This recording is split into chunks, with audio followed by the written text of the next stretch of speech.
Bismillahirrahmanirrahim.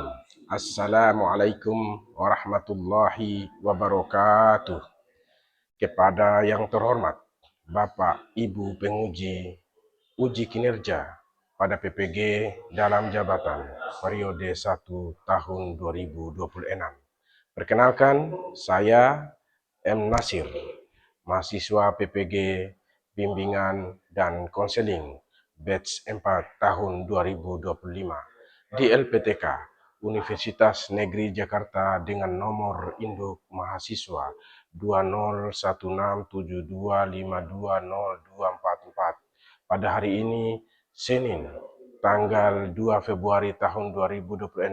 Saya akan melaksanakan praktik konseling individual dalam rangka penilaian uji kinerja di Madrasah Aliyah Negeri 2 Bima kelas 11 dengan materi layanan kesulitan belajar peserta didik. Terima kasih dan selamat menyaksikan. Billahi taufiq wal hidayah. Wassalamualaikum warahmatullahi wabarakatuh. Pilihan opsi A sampai dengan E. Namun yang muncul jawaban ini. Nah, padahal jawaban ini dengan ini sama ya. Paham tidak?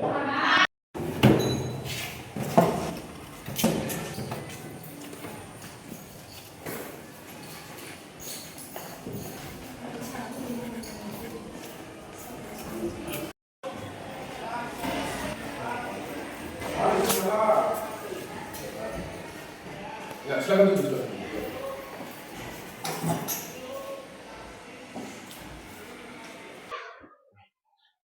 Bagaimana kabarnya hari ini, Nak Radit? Alhamdulillah baik Pak. Apakah sudah sarapan hari ini? Alhamdulillah sudah Pak. Tadi sebelum datang ke madrasah, mama saya sudah membuatkan sarapan buat saya sebelum berangkat. Sarapannya apa itu, Nak Radit? Tadi nasi goreng dengan telur ceplok Pak. Oh, itu menu yang enak sekali ya. Iya Pak. Berarti setiap Nak Radit itu sebelum berangkat ke madrasah, mamanya sering masakin ya? Iya Pak. Bagus lah kalau begitu. Itu artinya Nak Radit tidak perlu lagi jajan di sekolah. Iya Pak. Nah, di sekolah juga kan setiap jam keluar main itu kan ada MBG. Iya Pak. MBG yang sudah dibawakan oleh SPPG. Iya Pak. Nah, Radit tahu MBG itu dari mana? Tahu Pak. Dari mana itu? Dari pemerintah Pak. Ya, dari pemerintah, dari Presiden Prabowo. Iya Pak. Ya, jadi Presiden kita sudah berbaik hati. Ya, menyediakan makanan gratis untuk seluruh siswa dan guru yang ada di sekolah. Iya. Itulah luar biasanya Presiden Prabowo. Terus apa tujuan kedatangan Radit? Tujuan saya menghadap karena saya mengalami kesulitan dalam belajar Pak. Kesulitan dalam belajar ya? Iya Pak. Kalau Nak Radit itu mata pelajaran apa yang paling Nak Radit sulit? Yang paling memahami. Yang paling sulit saya pahami itu Pak, itu mata pelajaran matematika Pak. Matematika. Ya baiklah, kita mulai untuk proses konseling individualnya secara formal ya. Iya Pak. Ya baiklah. Assalamualaikum warahmatullahi wabarakatuh. Waalaikumsalam warahmatullahi wabarakatuh. Alhamdulillah. Alhamdulillah. Terima kasih Nak Radit sudah datang menghadap Pak Nasir, di mana hari ini kita akan berbincang-bincang santai. Iya Pak. Tentang kegiatan belajar. Sebagaimana yang dikatakan oleh Nak Radit tadi, Nak Radit mengalami kesulitan belajar. Iya, kan Pak. Begitu. Jadi tujuan daripada pertemuan kita ini yaitu untuk membantu Nak Radit supaya belajar jadi lebih teratur dan nyaman. Iya Pak. Di rumah. Iya. Begitu. Kalau di sekolah kan ada guru yang mengajar. Iya Pak. Di rumah itu perlu teratur dan nyaman. Apalagi ini kan masalah kesulitan belajar mata pelajaran matematika. Iya, Pak. Ini terkait dengan angka-angka dan analisis. Yang perlu Nak Radit ketahui bahwa kegiatan konseling individual ini sifatnya rahasia. Iya. Nah, artinya segala sesuatu yang Nak Radit sampaikan kepada Bapak itu tidak pernah akan bisa diketahui oleh orang lain. Jadi hanya kita berdua saja yang mengetahui permasalahan daripada Nak Radit. Siap. Karena bimbingan dan konseling itu menjunjung tinggi asas kerahasiaan. Kerahasiaan daripada klien. Kerahasiaan daripada konseli. Yaitu Nak Radit sendiri sebagai peserta didik dalam konseling individual ini. Iya, Pak. Kemudian yang kedua, yang perlu juga Nak Radit pahami bahwa ada yang namanya asas keterbukaan. Jadi segala permasalahan yang Nak Radit alami itu disampaikan secara sukarela. Artinya, Nak Radit itu menceritakannya itu tanpa ragu-ragu, jujur, apa adanya. Iya, Pak. Sehingga itu akan bisa menyelesaikan persoalan yang dialami oleh Nak Radit. Ketika Nak Radit menyembunyikan permasalahan ataupun apa yang dialami oleh Nak Radit, maka yakin saja bahwa proses konseling ini tidak akan berjalan lancar. Dan Pak Nasir juga akan mengalami kesulitan. Jadi harus ada keterbukaan. Tidak dipaksa, bercerita semaunya terhadap Pak Nasir. Kan begitu Nak Raditnya. Iya, Pak. Apakah Nak Radit bersedia mengikuti konseling ini? Iya, Pak. Saya sangat bersedia, Pak. Ya, baiklah. Kalau begitu kita mulai ya. Iya, Pak. Sebelum kita memulai konseling individual, terlebih dahulu marilah kita berdoa. Bismillahirrahmanirrahim. Rabbi jidni ilman warjukni fahman. Rabbi syrahli sadri wa yassirli an wal uqdatam min lisani yafqahul qaul. Terima kasih Nak Radit sudah hadir di ruangan konseling. Siapa? Dalam rangka kita akan melakukan konseling individual. Siapa? Bagaimana kabarnya Nak Radit? Alhamdulillah baik, Pak. Baik ya. Bagaimana kegiatan di rumah? Alhamdulillah cukup baik. Cukup baik. Apa saja yang dilakukan di rumah itu? Kebiasaannya di rumah cuma main HP, Pak. Cuman main ya. Iya, Pak. Ya, jadi kalau di rumah itu kan sekalipun tidak ada kegiatan belajar seperti di sekolah, harusnya kita sisipkan waktu untuk belajar. Siapa? Kan begitu. Iya, Pak. Bisa kita mulai? Bisa, Pak. Baiklah Nak Radit, coba ceritakan bagaimana kebiasaan belajarmu di rumah. Siapa? Saya lebih sering memegang handphone daripada membuka buku, Pak. Waktu belajar, sering saya undur dengan alasan capek. Duduk di meja belajar juga, tapi tidak benar-benar belajar. Sering membuka media sosial atau menonton video, Pak. Saya juga mengeluh pelajaran sulit sebelum mencoba. Saya juga mudah terpengaruh oleh televisi. Saya lebih memilih tidur daripada rebahan. Belajar hanya jika disuruh orang tua, Pak. Tidak membuat jadwal pelajaran. Saya juga menunda menghafal sampai malam. Merasa minder karena tidak cepat paham. Takut salah saat membaca atau menghafal, Pak. Saya sering menghindar tugas yang dianggap berat. Dan saya juga sering berkata, nanti saja. Saya juga cepat bosan saat belajar sendiri. Tidak menyiapkan alat belajar. Belajar sambil bermain. Kurang konsentrasi. Mudah menyerah. Dan saya juga butuh pendamping agar mau belajar, Pak. Itu saja, Pak. Oh, itu saja ya. Biasanya Nak Radit belajar di rumah itu jam berapa? Kadang malam, Pak. Kadang malam. Kemudian? Kadang Selain malam, jarang juga, Pak. jarang juga ya. Yap. Kadang juga jarang. Kalau ya pagi kan di sekolah. Kalau untuk sore hari setelah pulang sekolah, apa kegiatannya? Paling cuma bantu orang tua saja, Pak. Oh, cuma bantu orang tua. Ya itu ya hal yang luar biasa sekali. Ketika kita tidak ada kegiatan di rumah, hal yang harus kita lakukan adalah membantu orang tua. Sebab kenapa, Nak Radit? Membantu orang tua itu adalah kewajiban seorang anak, di mana orang tua sudah melahirkan, membesarkan, membimbing, memberikan pakaian, memberikan uang saku untuk belanja. Kan begitu, Nak Radit. Yap. Ya, jadi sudah seharusnya Nak Radit itu membantu segala keperluan orang tua ketika berada di rumah. Nah, berarti Nak Radit mengalami kesulitan belajar. Iya, Pak. Jadi perlu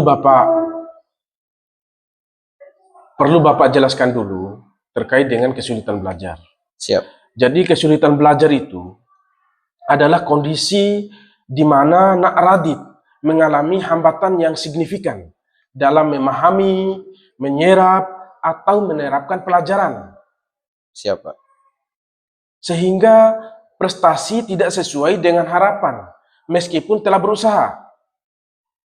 Nah, ini seringkali disebabkan oleh gangguan internal, baik itu psikologi, fisik, maupun eksternal dari lingkungan, Siap, Pak. yang mempengaruhi proses belajar seperti membaca, menulis, berhitung, atau berbahasa. Ini bukan sekedar malas, tetapi adanya kesenjangan antara potensi intelektual dan hasil akademik yang dicapai. Nah, itulah kesulitan belajar. Apakah Nak Radit bisa memahami sampai di situ? Siap, bisa, Pak. Ya. Oke, lah. Pelajaran apa yang paling Nak Radit itu merasa kesulitan? Mata pelajaran matematika, Pak. Oh ya, matematika ya. Iya, Pak. Apa alasannya sehingga Nak Radit itu sulit dalam pelajaran matematika? Yang pertama, Pak, itu sulit menghitung. Sulit menghitung. Ya. Dan juga harus menghafal rumus yang sulit-sulit, sehingga saya tidak bisa, Pak. Oh, dia tidak bisa. Ya, Pak. Kemudian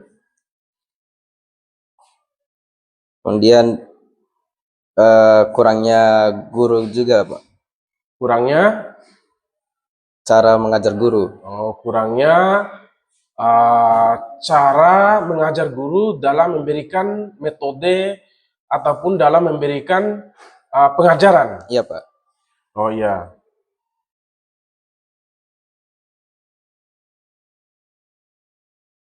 Sekarang Pak Nasir ingin Nak Radit itu menentukan secara bersama dengan Pak Nasir perubahan apa yang ingin Nak Radit perbaiki terlebih dahulu. Saya mau belajar lebih rutin, Pak. Mau belajar lebih rutin. Iya, Pak. Terus ada lagi? Itu saja, Pak. Itu saja ya. Bagus. Bagaimana kalau kita buat target belajar 30 menit setiap hari di rumah? Bisa, Pak. Oh iya. Jam berapa hal yang memungkinkan itu? Jam 7 malam, Pak. Jam 7 malam. Baik, jadi targetnya kita belajar 30 menit setiap hari. Siap, Pak. Ya, jadi dimulai dari jam 19 tepat sampai jam 19.30 menit. Saya setuju, Pak. Untuk membantu Nak Radit lebih konsisten, kita akan membuat kontrak perilaku. Siap, Pak. Jadi kontrak ini adalah kesepakatan antara Nak Radit dengan Pak Nasir agar target ini bisa dijalankan dengan disiplin. Baik, Pak. Ya, di mana isi kontraknya sebagai berikut. Nak Radit belajar 30 menit setiap hari dimulai dari pukul 19 tepat sampai dengan 19.30 menit. Siap, Pak. Kemudian, jika berhasil selama 5 hari berturut-turut, Nak Radit akan mendapatkan reward atau penghargaan yang berupa pujian dan izin waktu bermain tambahan. Jika tidak menjalankan Nak Radit, maka waktu bermain HP dikurangi. Apakah Nak Radit memahami dan setuju isi kontrak ini? Ya, saya setuju, Pak. Ya. Baiklah, kita sepakati bersama. Silakan tanda tangani isi komitmen kita.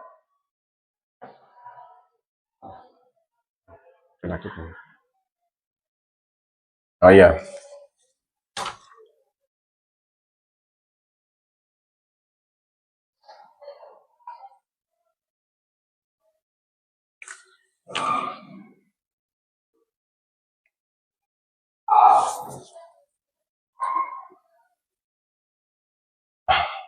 Jadi di sini Nak Radit, Pak Nasir ingin memberikan sebuah tips untuk meningkatkan motivasi belajar. Sebelum Pak Nasir memberikan tips terkait dengan motivasi belajar, Nak Radit perlu ketahui dulu apa itu motivasi belajar. Jadi motivasi belajar itu, Nak Radit, adalah keseluruhan daya penggerak, baik dari dalam, itu disebut intrinsik, maupun dari luar. Siap. Di bahasa ilmiah kan menjadi ekstrinsik, yaitu dari siswa, yang menimbulkan kegiatan belajar, menjamin kelangsungan belajar, dan memberikan arah agar tujuan yang dikehendaki tercapai. Siap. Nah, inilah yang disebut dengan motivasi belajar. Ya, jadi tips untuk meningkatkan motivasi belajar Nak Radit, yang pertama itu harus punya tujuan yang jelas. Siap. Ya, harus punya tujuan yang jelas. Belajar itu memang capek kalau kita tidak tahu untuk apa kita belajar. Coba Nak Radit tanyakan di dalam diri Nak Radit, saya belajar ini untuk apa? Iya. Misalnya Nak Radit supaya lulus, supaya bisa kuliah, atau supaya bisa membanggakan orang tua. Nah, kemudian yang kedua adalah jangan tunggu mood. Ya, belajar tidak harus menunggu semangat itu datang. Tetapi kadang harus belajar dulu, baru semangat itu muncul. Misalnya mulai dari 10 sampai 15 menit saja. Yang penting sudah dimulai. Kemudian yang ketiga adalah buat jadwal yang realistis. Tidak perlu lama-lama, lebih baik sebentar tetapi rutin, daripada lama tapi jarang dilakukan. Iya. Belajar sedikit setiap hari jauh lebih efektif. Kan begitu Nak Radit? Siap, Pak. Ya. Jadi yang keempat, kurangi gangguan. Ya, contoh seperti yang Nak Radit sampaikan tadi adalah bermain HP, game, kemudian melihat Facebook, bermain TikTok, sehingga lupa akan waktu. Nah, kalau mau belajar, HP-nya harus disimpan dulu. Fokus sebentar saja, nanti selesai belajar, baru boleh main lagi. Kan begitu. Siap. Ya, kemudian hargai usaha diri sendiri. Kalau sudah belajar, walaupun belum sempurna, hargai diri sendiri, misalnya dengan istirahat, jangan berlarut-larut main HP, jangan berlarut-larut belajar tetapi tidak istirahat. Itu sama saja tidak baik. Melainkan harus ada jeda dengan istirahat yang cukup.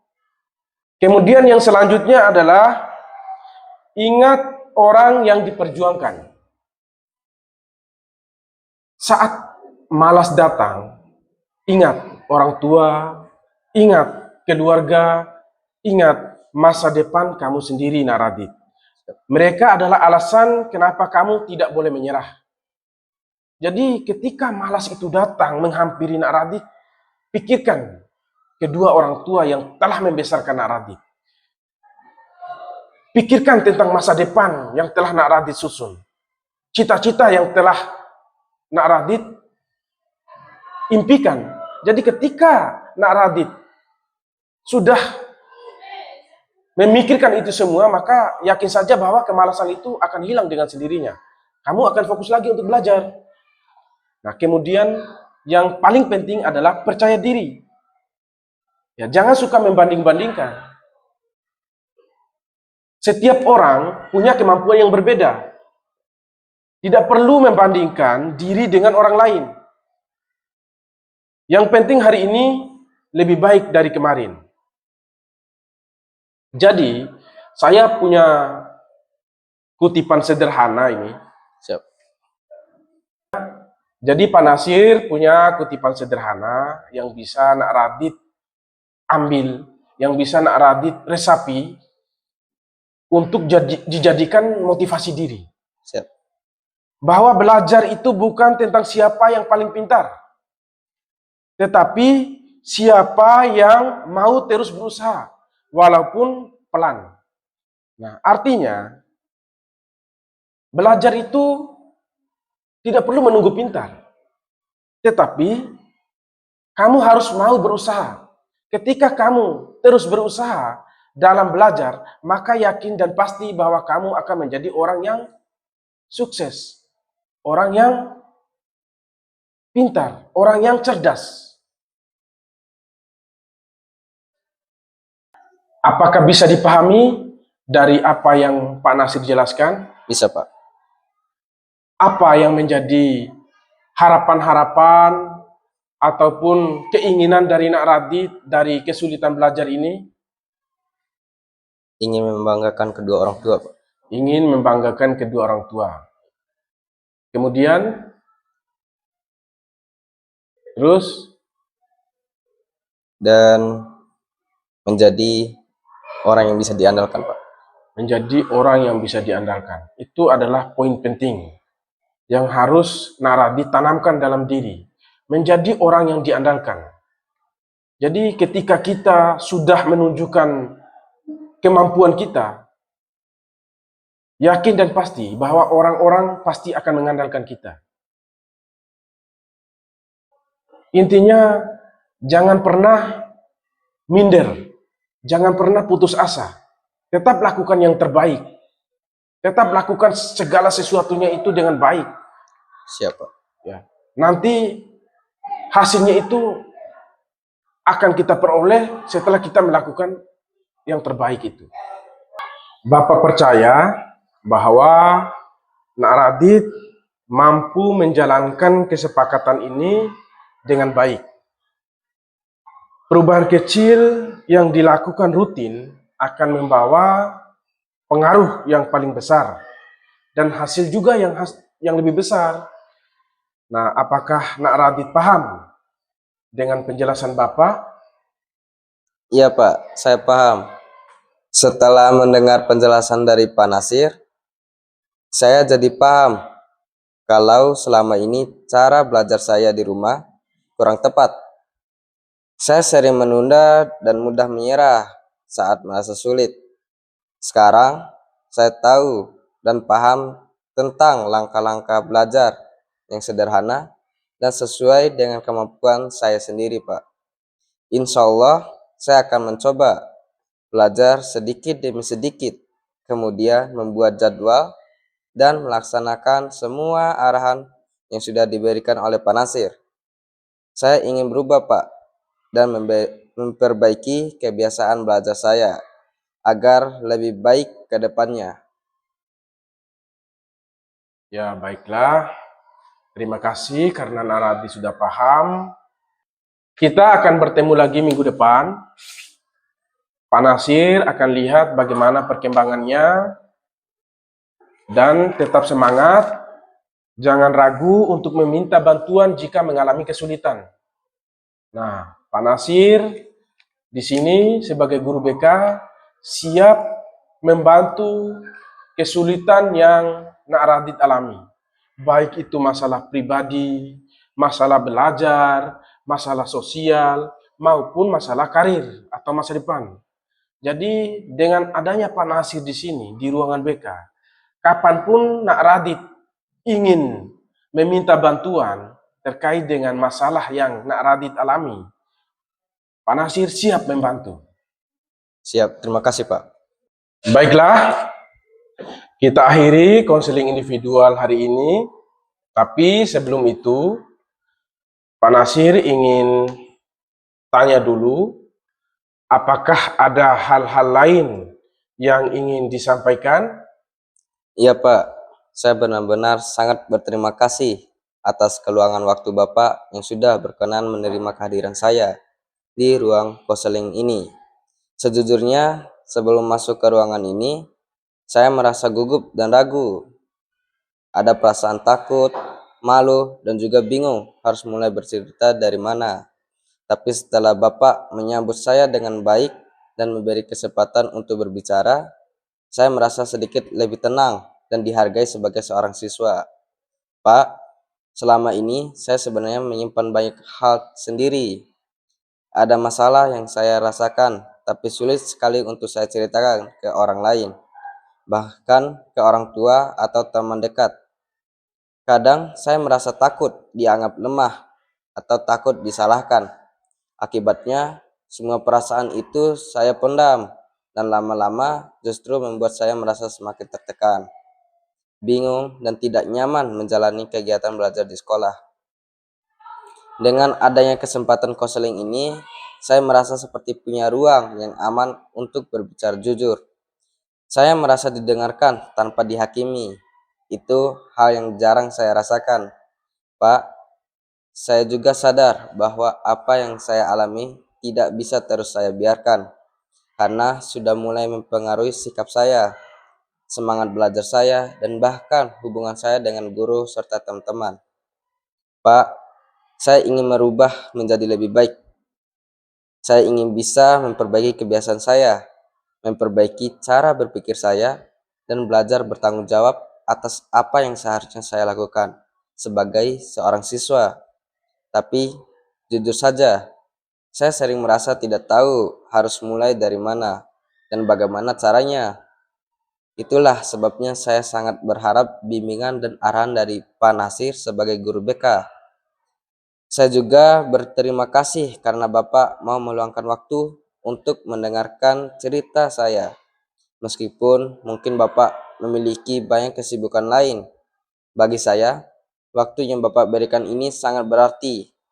Saya merasa tidak sendiri menghadapi masalah saya, dan ada orang dewasa di sekolah yang peduli serta ingin membantu saya berkembang ke arah yang lebih baik. Ke depannya, Pak, saya berharap melalui konseling ini, saya bisa belajar memahami diri saya sendiri, mengenali kekurangan dan kelebihan saya, serta belajar membuat perubahan secara perlahan tapi konsisten. Saya juga berkomitmen untuk berusaha menjalankan arahan yang Bapak berikan nanti. Karena saya sadar perubahan itu tidak bisa instan, tapi harus diusahakan dengan sungguh-sungguh. Sekali lagi, terima kasih banyak Pak atas waktu, perhatian, dan kesempatan yang sudah Bapak berikan kepada saya hari ini. Saya sangat menghargainya dan berharap pertemuan ini bisa menjadi awal yang baik bagi perubahan diri saya ke depannya. Baiklah, terima kasih dan sama-sama Nak Radit. Konseling hari ini kita cukupkan sampai sekian. Terima kasih Nak Radit sudah mengeluarkan unek-uneknya, curhatannya. Siapa? Semoga Nak Radit bisa menjadi pribadi yang lebih baik lagi. Amin. Dan semoga kesulitan belajar yang Nak Radit alami akan bisa dipecahkan. Siapa? Mari kita tutup bersama kegiatan konseling ini dengan membaca hamdalah. Alhamdulillahirabbil alamin. Wassalamualaikum warahmatullahi wabarakatuh. Waalaikumsalam warahmatullahi wabarakatuh.